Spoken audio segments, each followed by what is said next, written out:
अस्सलाम वालेकुम फ्रेंड्स। आज का मौजू रमजान शरीफ के हवाले से है। रमजान मुबारक में आप रोजे रख रहे हैं और वीकनेस होती जा रही है, तवानाई मुसलसल गिर रही है और बहुत सारे लोग ऐसे होते हैं कि जो जज्बे के बावजूद, कोशिश के बावजूद भी सारे रोजे नहीं रख पाते, क्योंकि आजकल की गर्मियों में रमजान के रोजे लंबे होते हैं तो वो इस नेमत से महरूम हो जाते हैं। मैं आपको वो टिप्स बताने लगा हूं जिसमें आप भरपूर खा सकेंगे और एनर्जी वाली फूड खा सकेंगे और आपको वीकनेस कम से कम होगी और आप सारे रोजे बखैरो आफियत रख सकेंगे मुकम्मल जज्बे के साथ, और इवन के रात की इबादत भी कर सकेंगे। आप में एनर्जी की कमी नहीं होगी और आप बिल्कुल ठीक ठाक रहेंगे सारे रमजान मुबारक में। तो इसलिए इस वीडियो को पूरा देखते रहिए। एंड पर मैं बहुत अच्छे टिप्स बताऊंगा जिससे आपकी वीकनेस भी रिकवर रहेगी, आपको भूख और इस तरह की कमजोरी के मसाइल भी नहीं होंगे। बहुत जरूरी चीज है, सबसे पहली चीज वो ये है कि फैट्स मेक यू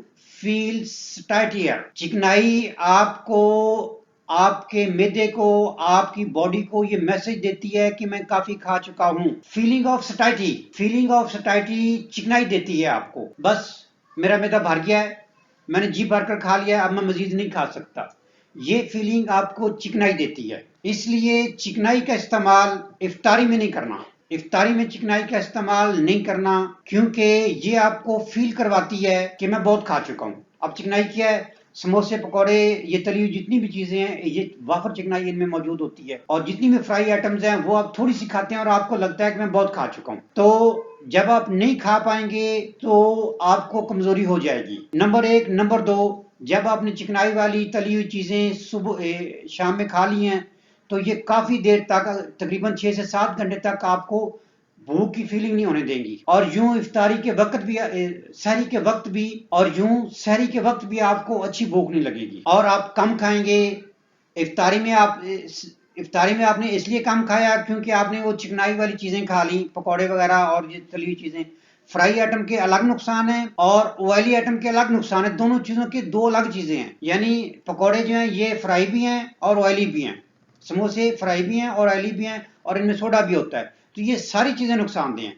इसलिए इफ्तारी में इन चीजों का इस्तेमाल नहीं करना, ताकि आप, एक तो ये कि इफ्तारी के बाद जी भरकर खा सकें और आपकी सारे दिन में आपने जो नहीं खाया है उसकी रिकवरी हो सके। दूसरा ये कि आप सहरी में अच्छा खा सकें।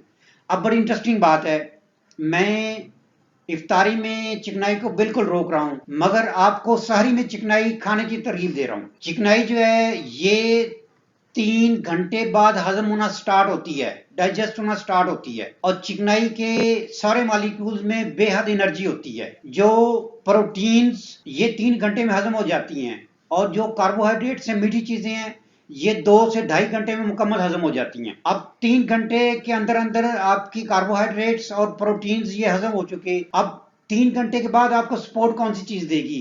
वो है आपकी फैट्स। 3 घंटे के बाद आपको फैट्स सपोर्ट देगी, आपके मैदे को, आपकी बॉडी को एनर्जी देने में सपोर्ट आपको फैट्स देंगे। तो आपने ये फैट्स की एक मुनासिब मिकदार सहरी में लेनी है। इफ्तारी में इसलिए नहीं लेनी कि एक तो वो फ्राई आइटम्स होती हैं और नुकसानदेह देती हैं, दूसरा ये कि वो आपको सहरी में भूख नहीं लगने देंगी। अब सहरी में आपने इसलिए लेनी है चिकनाई ताकि वो सहरी के बाद 6-7 घंटे, इवन के 8 घंटे भी आपको, अगर आपने अच्छी खुराक ली है, अच्छी मिकदार में चिकनाई खाई है, तो आपको अच्छी सपोर्ट देगी। अगर आपको पहले 7-8 घंटे में सपोर्ट मिल जाती है तो आखिरी 4-5 घंटे निकालना कोई मसला नहीं है। तो चिकनाई आपने लेनी है, और वो लेनी है मक्खन की फॉर्म में। मक्खन, दूध, दही, इस फॉर्म में चिकनाई लेनी है। फ्राई आइटम्स वाली चिकनाई आपने ड्यूरिंग रमजान नहीं लेनी है, बर्निंग पैदा करती है, भूख नहीं लगने देती, जिगर पर, लिवर पर बहुत बुरे असर डालती है, प्यास नहीं लगने देगी। इसलिए चिकनाई वाली चीजें तो बंद, यानी चिकनाई वाली फ्राई आइटम तो बिल्कुल बंद, फ्राई आइटम तो लेनी नहीं है। अब आपने चिकनाई यूज करनी है, मगर यूज करनी है सहरी में, इफ्तारी में नहीं। सहरी में यूज करनी है, और यूज भी करनी है अच्छी मिकदार में, मक्खन, दूध, दही की फॉर्म में। परोठा भी आप खा सकते हैं, वैसे मैं परोठा हर शख्स को रोकता हूं, मगर परोठा भी आप खा सकते हैं, बशर्ते कि अगर आप सहरी के 2-2.5 घंटे बाद, सहरी करने के 2-2.5 घंटे बाद आप सोए ना, तो फिर आप परोठा भी ले सकते हैं। यानी चिकनाई वाली सारी आइटम्स आप वफ़ मिकदार में ले सकते हैं सहरी में, ताकि आपको जो आपने फूड ली है वो एक मुतवाज़िन खुराक हो, उसमें कार्बोहाइड्रेट्स हों, उसमें प्रोटीन्स हों और उसमें फैट्स हों।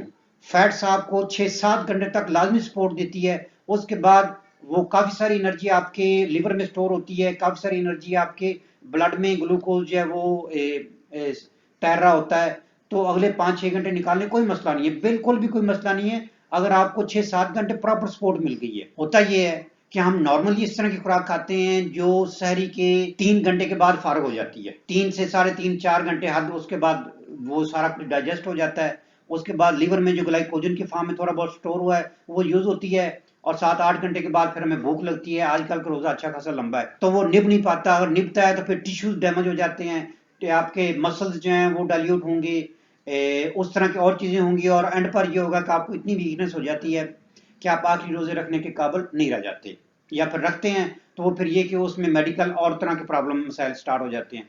इसलिए आपने मुतवाज़िन ग़िज़ा खानी है और उसमें आपके कार्बोहाइड्रेट्स, प्रोटीन्स शामिल हों और ख़ास तौर पर चिकनाई शामिल हो सहरी में। इफ्तारी में आपको बता चुका हूँ कि इफ्तारी में आपने फैट्स और ये फ्राई आइटम्स बिल्कुल नहीं लेनी है, वरना आप सहरी में कुछ नहीं खा सकेंगे और सारा दिन फिर मसाइल होंगे। आप सबका बहुत शुक्रिया। Thank you. अल्लाह हाफिज़।